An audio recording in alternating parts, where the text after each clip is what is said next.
Hey guys. Okay. So this section is the trip debrief. Basically, I'm gonna give y'all a rundown of how the trip went, like what exactly was the trip, just all the background of it. So this trip was a sense like basically it's called a Cincinnati like tour trip, and it was for education majors. We went with a company called Accelerate Great Schools. Amazing company. I love everyone I met. Shout out to Paige.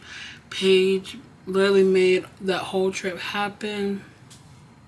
She was so helpful. So really appreciated. Really appreciative to Paige. And yeah, so like I said, this was through the company Accelerate Great Schools. Basically, they find young educators or education majors, mostly at HBCUs, and set them up with schools they work with. So we visited the school Idea. We visited a school called Regeneration. And it's all in the Cincinnati area, hence why it was a Cincinnati trip. As I saw, we did apartment tours. They fed us amazing. We met some amazing people. It was a really amazing trip. If y'all don't know, I'm a psychology major. I'm not an education major, but my friend Drayon, y'all know Drayon. Shout out to the Dior's. But Drayon is his career path is to become a school teacher, or not a school teacher, a school principal. So of course you have to start with teaching first. He had went through the trip, I think sometime last year. Then he had did the internship in the summer, and he really loved Paige, and he loved Accelerate Great Schools. He actually got a full job offer, and he is starting his job there soon. He had basically referred me.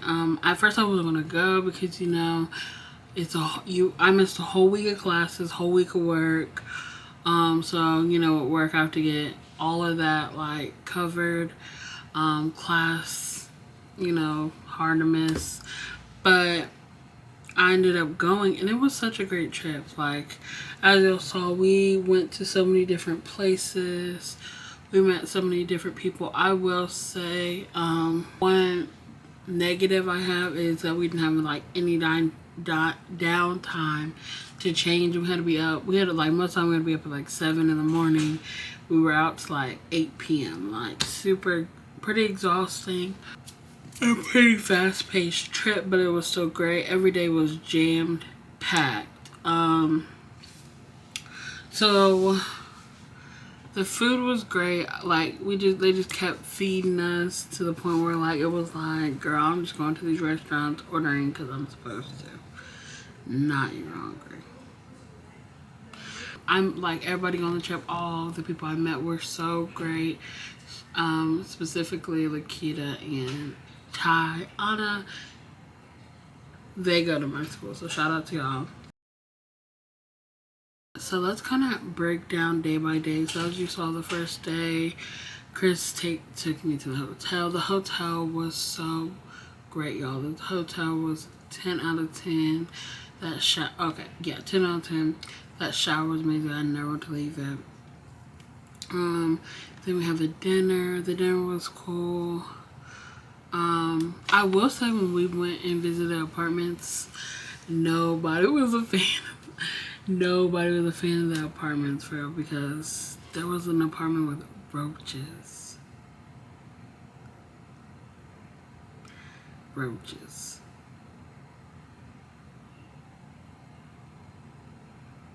The other apartments were like, okay, but it's like, what I realized from going on that trip and going on those apartment tours is you have to look at hidden fees, because it was like super cheap a month. It was like $1,200 a month, but then by the time you're done paying fees, like $1,500 to $1,700 a month. So if you're looking for an apartment, if moving out is one of your 2024 goals, then baby, all I can tell you is look at those fees. I down this black owned restaurant, and I got to meet the woman, the author, the centralian behind Brown Hands Black Schools HBCUs. She is a black author. She wrote a children's book about HBCUs. One of the complaints I did have about one of the schools is when we went to Region, they had like, but both of these colleges were college prep.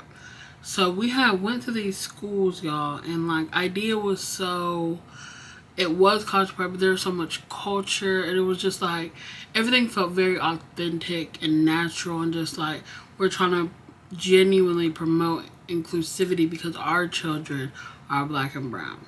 But like when we went to Region, it was like forced. Like the kids do these chants for so long, felt so forced. I don't know what it was. And then they had like each class was like a different school. They had like Morehouse, they had FAMU, and when I went into Morehouse, it was a black teacher, and it's a first grade. It's not many young black men teaching first grade, so I'm over here excited. I'm like, oh wow, like that. And he had his class was called Morehouse, so I'm like, oh, a Morehouse man teaching first grade, that's a beautiful thing.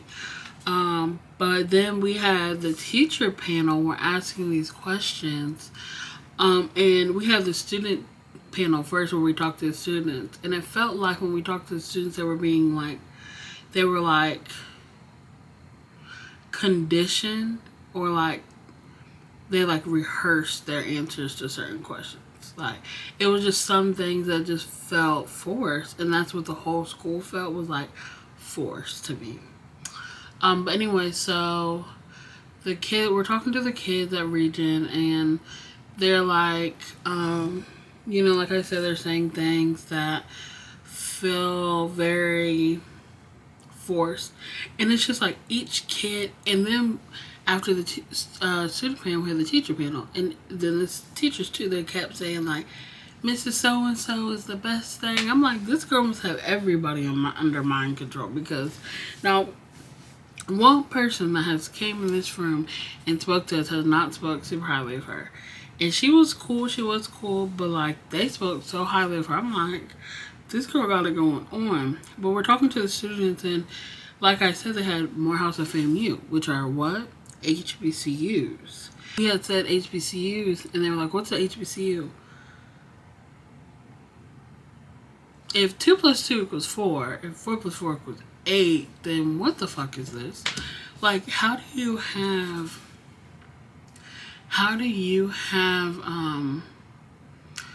these students repping these schools and not, and one of the biggest factors of Morehouse, that's what really made me mad. Like, I don't know, like, y'all know, I don't know if y'all know, but Clark Atlanta was my school, so it just felt like Clark Atlanta, Morehouse, and Spelman were all my schools. So when I went to go there, I felt like I was like also like all around Morehouse men. So it's just like, for you to portray like you're a Morehouse man and then not teach your students what an HBCU is, it's crazy. And then when we asked him what school he went to, this man went to PWI.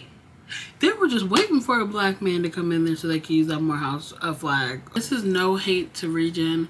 I know a lot of the other teachers loved Region. And there are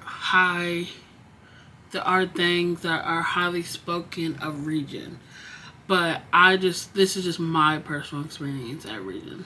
Like, we had a member of Delta Sigma Theta Sorority Incorporated on our trip, and we also had Tau Beta Sigma on our trip.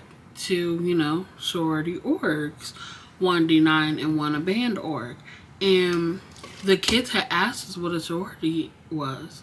And she's like, I've heard about them and I'm really interested, and we're like telling them, we're like, okay, like, if you're interested in Greek, especially D9, make sure you keep it hush. It's all about, like, you know what I mean? Like, that's what, like, people that are part of D9 are telling, like, the woman that's part of D9 is telling her. She's like, yeah, make sure you keep it quiet. You know, she's just giving her little tips. Like, she's super young, so, like, this is her first introduction to it.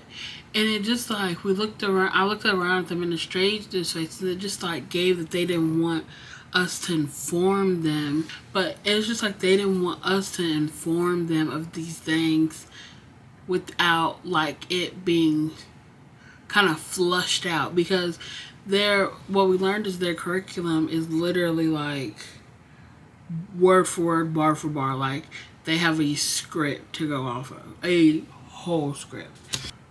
Like I said, I'm not an education major. I don't want to go into teaching, but like a lot of my like Lakita has said how she had did teaching, and coming up with lesson plans can become a lot. So coming in and having a script, especially the first year education major or teacher, is really helpful. And I get that, but it just gave like, because their life is scripted, they've taught the kids to be scripted. But another thing that rubbed me wrong at Regent is how when they kept mentioning black historical figures like Martin Luther King, Rosa Parks, but they kept saying they're like characters. They kept using the word characters, and when I tell y'all, we all like, all people cover, we're like, characters? Like, we all go, characters? We said, these are real people. These are black historic figures. And then, like, the administrative people kept saying characters. It's just, like, little things. And, like, both of these schools are black and brown, heavily based schools. Hence why they were trying to have HBCU teachers come out, because they wanted teachers that look like the students to come teach them. But it's like, y'all are putting in these black children's head to call these black historic figures characters? That don't make no sense. That's wrong. That's wrong. Like, I don't know, like, for me, it just didn't give, like, it just felt off. Like, I really worked on my discernment, and it just felt off. Like, the school just felt so off.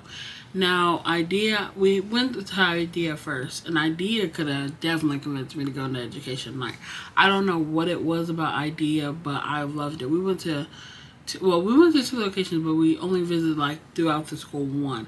But I had talked to a couple students. Like, they let us sit down, have one-on-one conversation. Oh, that's another thing I Regent. Both the student panel and the teacher panel were like, they had like the high bosses like around, like basically staring at them, making sure they said the right thing. At IDEA, they didn't. I guess he was like the boss, and like he did like hiring and stuff. But he had stepped out the room, so he was like, let me step out the room so they can be 100% honest and don't feel like I'm like giving them words or giving them things to say, which I really respected. But Regent did not do that. So IDEA was just a very starking difference to me. I felt like it was genuine. I felt like the kids were happier there.